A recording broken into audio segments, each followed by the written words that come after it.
พี่น้องปองไปสู่ผู้สู่คนเราหวยเราห้องพี่น้องหาอยู่หากินพี่น้องเลย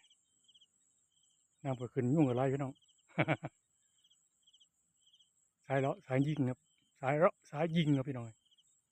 ยิงอย่างเดียวพี่น้องมันยิงคนในพี่น้องเลยยิงปูยิงปลายิงนกยิงกบครับประมาณนี้เลยพี่น้องยิงคนว่าเดี๋ยวอันตรายมันอันตรายมันติดคุกมันติดคุกเยอะๆครับมันครับนี่ครับยิงเลยพี่น้องนี่ครับปลานิ่งครับไซส์สวยงามครับอันนี้ครับสดชื่นครับอันนี้ครับไซส์สวยครับอันนี้ครับเยอะๆครับนี่ครับมันครับเยอะๆนี่ครับไซส์สวยงามครับพี่น้องประมาณนี้เลยพี่น้อง